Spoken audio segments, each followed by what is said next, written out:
আসসালামু আলাইকুম। কেমন আছেন সবাই? আশা করি সকলেই ভালো আছেন এবং সুস্থ আছেন। কৃষি খামারের পক্ষ থেকে আমরা আজকে একটা অন্যরকম ভিডিও নিয়ে আপনাদের সামনে হাজির হয়েছি। সেটা হচ্ছে শুক্রবারের রান্না। শুক্রবারের নামাজ শেষে শান্ত মন আর ক্ষুধার টানে ৩ রুমমেট মিলে রান্নাঘরে। মাংসের গন্ধে ভরে প্রাণে। ভাই আজকে আমরা ৩ জন রুমমেট মিলে বানাচ্ছি পেঁপে দিয়ে স্পেশাল গরুর মাংসের রান্না। কোনো রেস্টুরেন্ট না, কোনো শেফ না। সাধারণ ঘরোয়া রান্না কিন্তু স্বাদে একদম জমবে।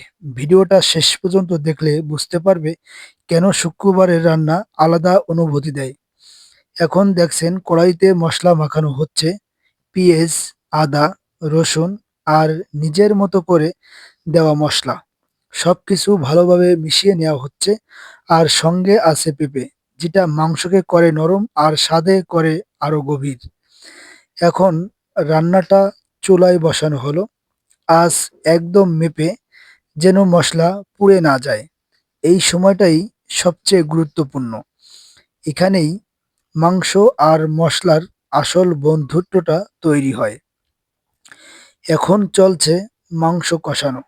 দেখুন কিভাবে তেল ছেড়ে আসছে, মশলার রংটা গাঢ় হয়ে উঠছে।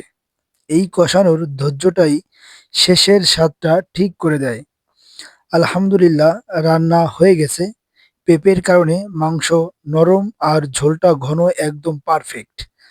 এই গন্ধটা ভিডিও দিয়ে বোঝানো যাবে না ভাই।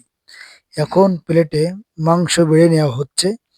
এক থালা ভাত, কয়েক টুকরো মাংস, কিন্তু এর ভিতরে আছে শুক্রবারের শান্তি আর সাথে থাকার সুখ। ভাই এমন খাবার পেট ভরায় না, মন ভরায়। ভিডিওটা ভালো লাগলে লাইক দিও আর এমন বাস্তব জীবনের গল্প পেতে পাশে থাইকো।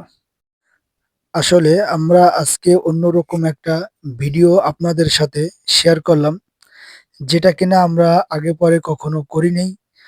আমাদের চ্যানেলে মূলত ফার্মিং রিলেটিভ ভিডিও আমরা দিই। তো আজকে কাকতালীয়ভাবে আপনাদের সাথে আমাদের রান্নাটা শেয়ার করলাম। আশা করি সকলেই বুঝতে পারছেন। আসসালামু আলাইকুম।